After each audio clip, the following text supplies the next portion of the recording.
DD किसान, बदलते भारत की शान।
परिवार, दोस्तों या रिश्तेदारों की जरूरत होती है। ऐसा काम कौन करता है जिसका परिवार है ना?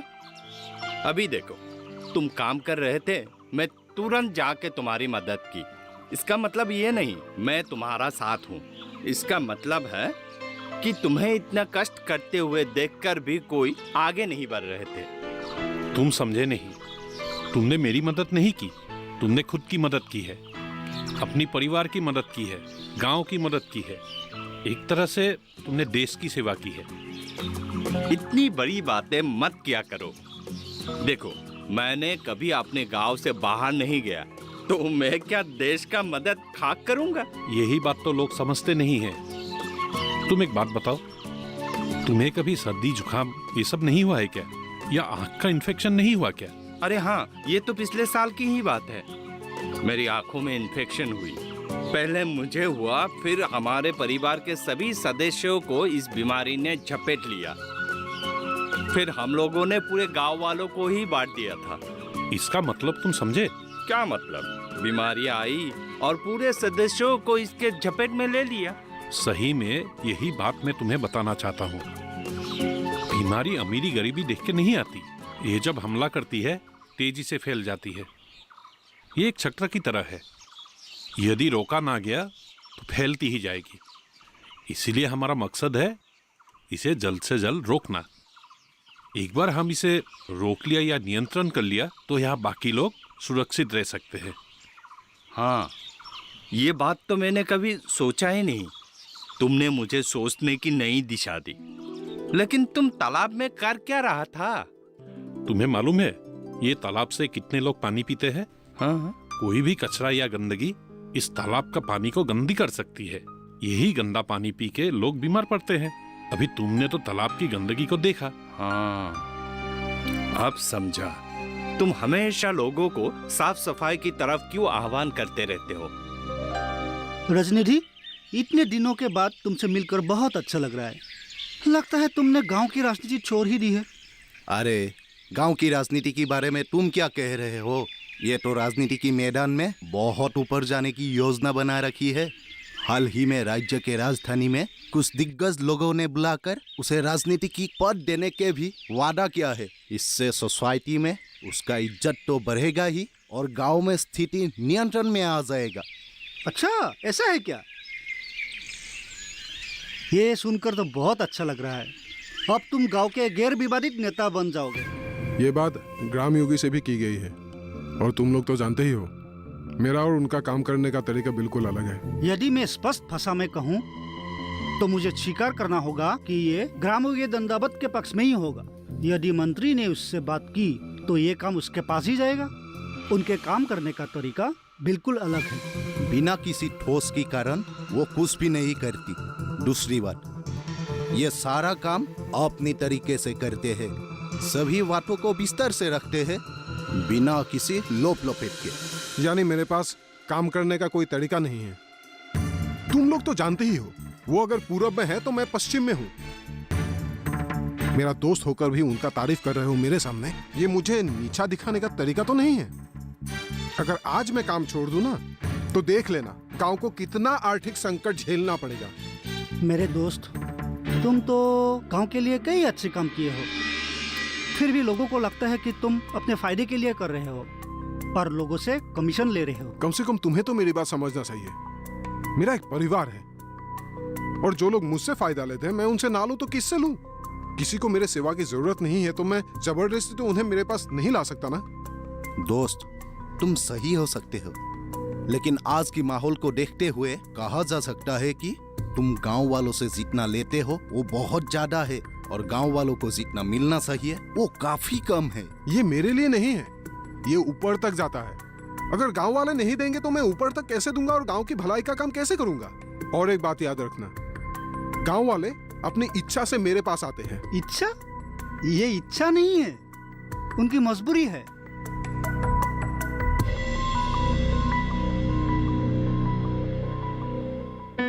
सर, इस सरकार के आने के बाद शुरू में हमें थोड़ा मुसीबत हुई थी, पैसा आते ही नहीं थे, लेकिन इस साल काफी पैसा आने वाले हैं। तुम्हें कैसे पता चला? यहाँ पता चलने की क्या बात है, हम यहाँ काफी दिनों से काम करते हैं और ब्लॉक ऑफिस में लोगों का आना जाना बढ़ने से ही पता चलता है कि पैसा आने वाले हैं। अरे भाई, ब्लॉक ऑफिस का डील होता है, यहाँ जरूरतमंद लोग नहीं आएंगे तो कहाँ जाएंगे? और ये हम लोग पैसा कहाँ खर्च करेंगे? ब्लॉक ऑफिस तो ठीक है सर, लेकिन यहाँ कई सारे सब ब्लॉक ऑफिस भी हैं। हम उनके बिना कुछ नहीं कर सकते क्योंकि वे लोग ताकतवर और खतरनाक भी है।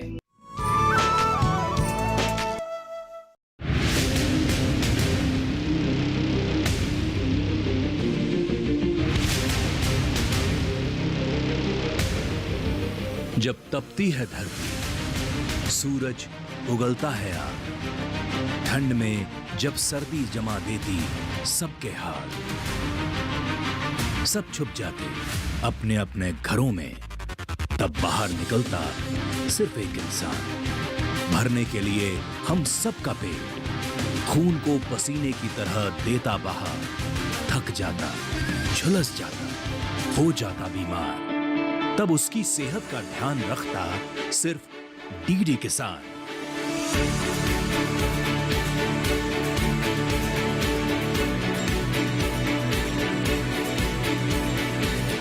देखिए स्वस्थ किसान शनिवार शाम 6 बजे लाइव, सिर्फ दूरदर्शन किसान चैनल पर।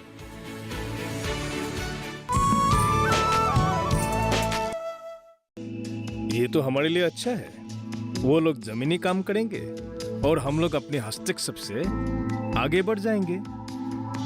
लेकिन जैसा कि तुमने कहा, हमारे पास तो सब ब्लॉक ऑफिस नहीं है।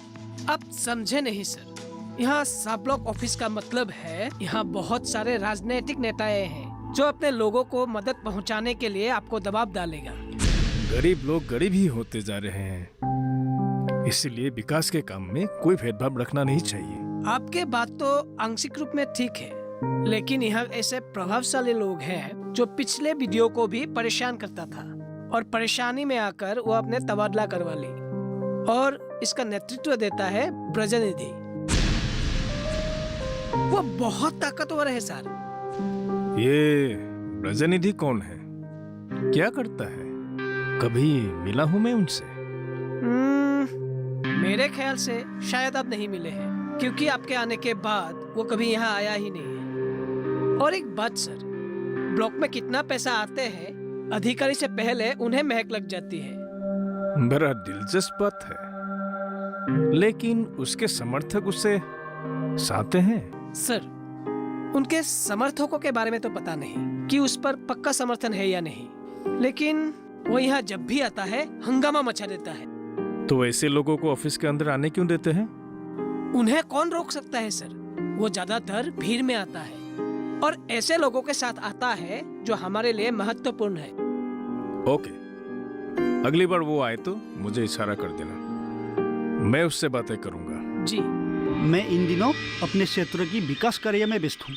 लोगों की सामुदायिक जीवन की बेहतरी के लिए सरकार की तरफ से कुछ योजनाएं आई है।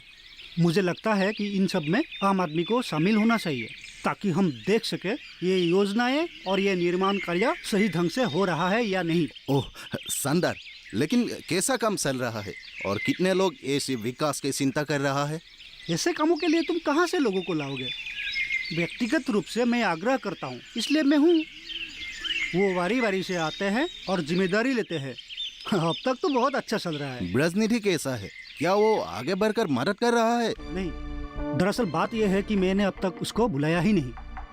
वो एक प्रोफेशनल पॉलिटिशियन है, ना तो राजनीतिज्ञ है ना ही राजनीतिक कार्यकर्ता। हाँ, उनके कुछ राजनीतिक संपर्क है, लेकिन ऐसे संपर्क से काम की गुणवत्ता कम हो जाती है। तब तो ग्राम योगी का चल रहा है। क्या तुम्हें उनको अपनी योजना में शामिल किया है? हाँ, वो पूरी तरह से शामिल है। सचमुच वो बहुत सही आदमी है और हम लोग उनको मदद ही कर रहे हैं। लेकिन तुम जानते हो कि वो दूसरे तरह के आदमी है। वो कभी अच्छे कामों का श्रेय नहीं लेता। उनका मकसद अच्छे करते रहना है ताकि लोग उसका फायदा उठा सके। इसका मतलब डायरिया के इलाज के लिए सरकार हर साल प्रति व्यक्ति के ऊपर करीब $5 खर्च करती है। यानी कि ये करीब 300 रुपया हुआ। जबकि इन बीमारियों के लिए गांव में होने वाला हानि, स्वास्थ्य के ऊपर प्रभाव, उत्पादकता पर असर, मानसिक अशांति, निष्क्रियता आदि से होने वाले नुकसान का तो कोई आकलन ही नहीं हो रहा है। नहीं, इससे तो लोगों का आयु भी कम हो जाता है। इसीलिए तो सरकार हर लोगों के लिए शुद्ध पानी उपलब्ध कराने के लिए ये योजनाएं बना रही है। यही वजह है मैं आपके पास आया हूँ।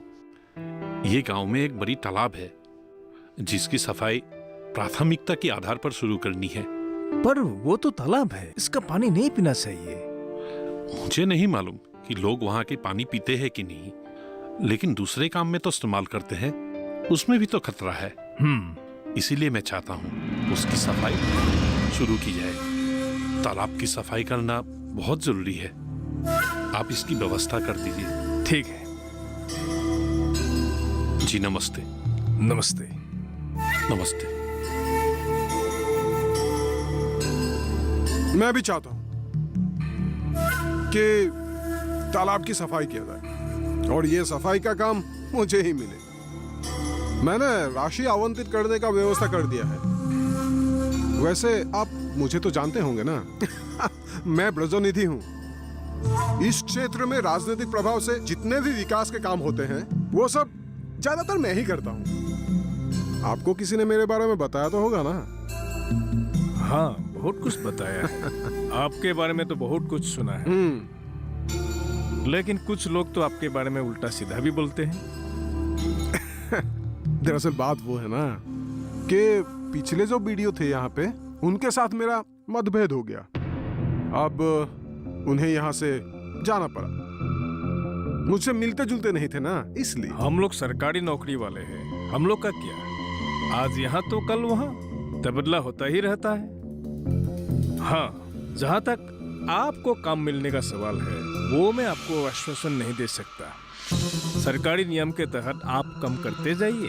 अगर आप नियम में आते हैं तो आपको काम देने से कौन रोक सकता है? इसका मतलब आप मुझे नियम सिखाएंगे। आप यहाँ नया नया आए हैं ना। मैं भी काफी सालों से यहाँ के सार्वजनिक जिम्मेदार में हूँ। हम दोनों के मिलजुल के रहने से हम दोनों का ही फायदा है। सर, व्यवस्था बदल गई है। आप जो कह रहे हैं वो सरकार बदलते ही इतिहास हो गया। अब डिजिटल का जमाना है, सभी काम प्रक्रिया से चलता है। यदि आप सही ढंग से काम नहीं करेंगे तो आपको कटघरे में भी जाना पड़ सकता है। देखिए, आप समझे नहीं। मैंने पहले ही बताया कि काफी सालों से सार्वजनिक जीवन में हूँ, इसलिए दिन भर घूमता रहता हूँ और काफी कप चाय पीता हूँ। चाय वहीं पीता हूँ जहां मेरे सेहत के लिए अच्छा होता है, मतलब पैसा। अब देखिए, इस तालाब की सफाई का जो राशि है वो मैं ही आवंटन कराऊंगा, तो इसलिए इसकी सफाई का काम मुझे ही मिलना चाहिए। सर, अब सही कागजात जमा कीजिए, आपको ठेका मैं दूंगा। हाँ, लेकिन एक बात, आपको ठेका इसलिए नहीं दे रहा हूं कि आपका संबंध बड़े लोगों से है। इतनी समझाने की कोशिश की फिर भी आप समझे नहीं। क्या करें? ठीक है, मैं अभी देखता हूँ ब्रह्मपुत्र का पानी किस तरफ बहता है।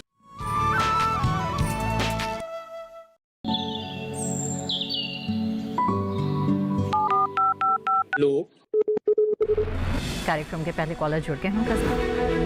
इस बीच हमारे पास कुछ ईमेल्स भी आए हैं। सवाल पूछिए अपना। कैडेट में जो मकान पैदा करेंगे इनमें कौन सी सावधानी बरतनी है? गर्म इलाकों के लिए आप HRM 99 इनसे आप कुछ फल ले सकते हैं। जैस्मीन के पेड़ पे जैस्मिन, फल निहाय। उसको पूरी खुली धूप चाहिए। फसल में कीट लगा हो या कोई बीमारी, पशुपालन में हो कोई दिक्कत या चाहिए कोई जानकारी, फोन उठाइए, नंबर मिलाइए और कहें हेलो किसान। सोमवार, बुधवार और शुक्रवार शाम 6 से 7 बजे सिर्फ डीडी किसान पर।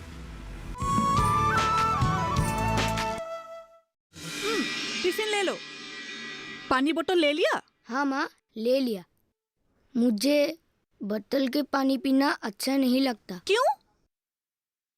स्कूल के सारे बच्चे सरकारी ट्यूबवेल की पानी पीते हैं। फिर भी तुम बाहर का एक बूंद भी पानी नहीं पियोगी, ठीक है? ठीक है माँ। सुमित्रा, हाँ नाश्ता हो गया? जल्दी करो, आज मुझे जल्दी जाना है। हाँ, होने वाला ही है अभी। क्या सुमित्रा, तुम भी? मुझे जिस दिन जल्दी रहता है उस दिन तुम लेटी रहती हो, और मुझे जिस दिन सोना होता है उस दिन जल्दी से जगा देते हो। ऊपर से ये वीडियो भी ना नाक में दम करके रखा है। क्या हुआ? क्या क्या उन्होंने? लोग तो कहते हैं वो बहुत अच्छे इंसान है। अरे खाक अच्छा है, वो मुझे नियम सिखाता है। अरे इतने नियमों के साथ करूंगा तो मेरे लिए बचेगा क्या? हुआ क्या है? हमारा वो जो पुराना तालाब है, लोग समझते हैं वहाँ पे भगवान की पूजा की जाती है तो वहाँ का पानी पिया जा सकता है, लेकिन वो तो इतना पुराना है कि मेरे पिताजी की उम्र से भी ज्यादा है। तो क्या हुआ? लेकिन वहाँ का पानी गंदा हो चुका है, प्रदूषित हो चुका है। सभी का मानना है कि वहाँ का पानी पीने से खतरा हो सकता है, लेकिन मेरा मानना है कि कुछ दिखावा करके कुछ पैसे बटोरे जाए। लेकिन आप ऐसा मत कीजिएगा। आप ये जिम्मेदारी लीजिए और लोगों का उपकार कीजिए, भले ही 2 पैसा कम मिले। तुम ये उपदेश देना बंद करो। मुझे जहाँ पैसा ज्यादा मिलेगा मैं वही काम करूंगा, बस। आप क्यों आए? आप तो संत आदमी हैं। आप जैसे व्यक्ति आने से हमें लगता है कि हम लोगों की सेवा ठीक ढंग से नहीं कर पा रहे हैं। नहीं, इन दिनों में शुद्ध पानी के बारे में कुछ किताबें पढ़ के परेशान हूँ।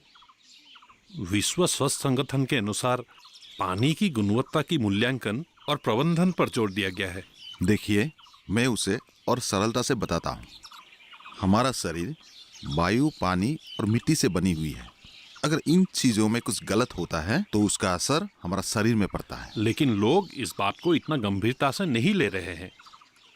WHO का रिपोर्ट में ये कहा है, पानी की गुणवत्ता की रक्षा और संरक्षण के विषय में सबको शामिल किया जाए।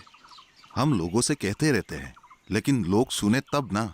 हमारे हॉस्पिटल में जितने भी मरीज हैं, ज्यादातर मरीज गंदे पानी सेवन से ग्रस्त है। अच्छा, आप क्यों आए? आप कृपया मेरी बात सुनिए। WHO का गाइडलाइन में इस बात पर जोर दिया गया है, पानी जनित संक्रामित बीमारियों के बचाव के लिए अणुजीवों का रखरखाव भी एक जरूरी लक्ष्य है। इससे अतिरिक्त मानव स्वास्थ्य की रक्षा के लिए रासायनिक और हानिकारक तत्वों से बचाव भी जरूरी है। ये तो एक सामाजिक चुनौती बन चुकी है। अब आप ही हमें कुछ सलाह दीजिए, हमें क्या करना चाहिए? हाँ, मेरी तरफ से जितना हो सके मैं करूंगा। अगर आप ग्रामीण क्षेत्र में कुछ कर सकते हैं तो हमारी हॉस्पिटलों में मरीजों की संख्या कम हो जाएगी और हमें एक स्वस्थ लोगों के साथ रहने का मौका मिलेगा। लेकिन सबसे पहले आप एक काम कीजिए, PHED यानी पब्लिक हेल्थ इंजीनियरिंग डिपार्टमेंट के साथ संपर्क कीजिए। ठीक है, नमस्ते। नमस्कार।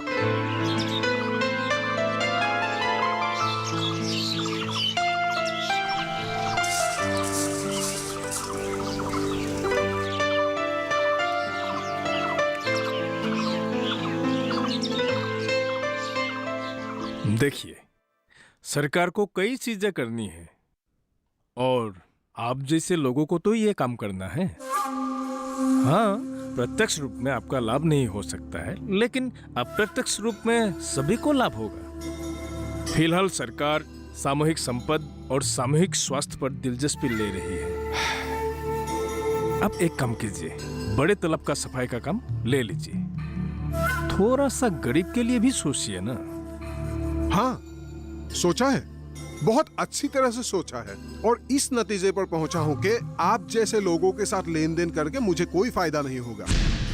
इसीलिए मैं वर्तमान पर विश्वास करता हूं, और मेरा वर्तमान तो आपने बर्बाद करके रख दिया है। कृपया आप ऐसा न कहें।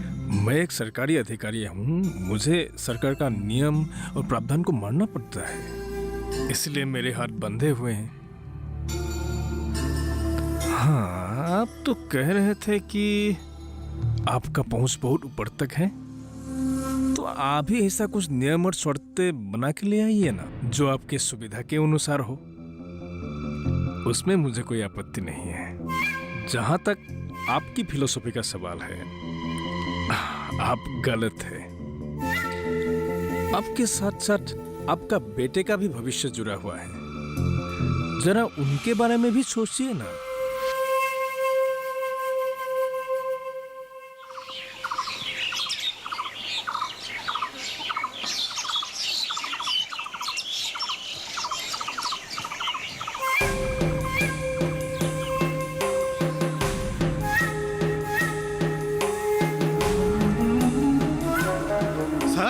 एक बड़ा सा जुलूस हमारी तरफ आ रहा है। ये लोग शुद्ध पेयजल अभाव का विरोध कर रहा है। अरे भाई, इतना चिंतित क्यों हो? उन लोगों को आने तो दो। हम लोग यहाँ क्यों बैठे हैं? लोगों की सेवा के लिए तो बैठे हैं। उन लोगों के जो मांगे हैं उसको हमें ऊपर भेजना है। माँ मुझे बहुत दर्द हो रहा है। बेटा थोड़ा धीरे रखो, पिताजी को आने दो, शायद वो डॉक्टर को भी ले आ सकते हैं। तुम चिंता मत करो बेटा, धीरे रखो। नहीं माँ, मुझे बहुत दर्द हो रहा है।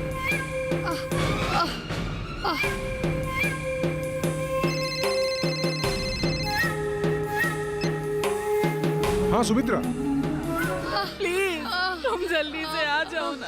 ठीक है, मैं अभी आता हूँ। हाँ बेटा थोड़ा धीरे से रखो ना।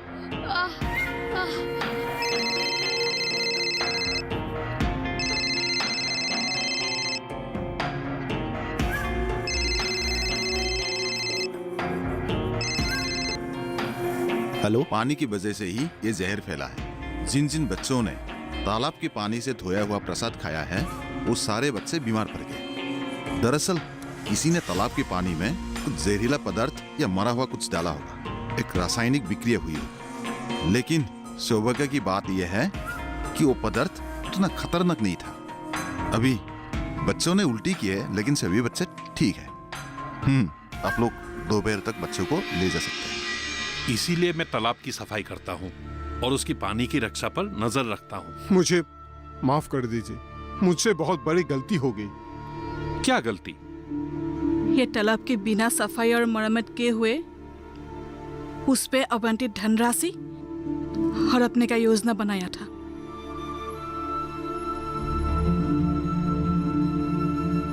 दिल से अगर एहसास हो तो गलती को गलती नहीं कहते।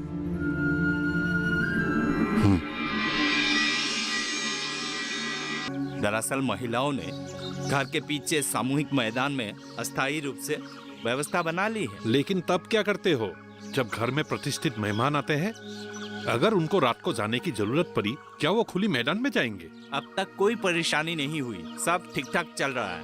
मैं आपको चेतावनी दे रहा हूँ, जब तूफान आता है ना, सब कुछ तबाह करके जाते हैं। बारिश खत्म होने के बाद छाता खोलने का कोई मतलब नहीं है। इसीलिए मैं आप जैसे ग्रामीणों से आग्रह कर रहा हूँ, बिना सफाई के हम देश के साथ नहीं चल सकते। तुम मुझे तब तक समझ नहीं पाओगी जब तक तुम अपने दिल से मुझे समझने का कोशिश नहीं करोगी। मनुष्य सामाजिक प्राणी है। समाज में एक दूसरे के साथ मिलकर रहना पड़ता है। मैं जिसे प्यार करता हूं,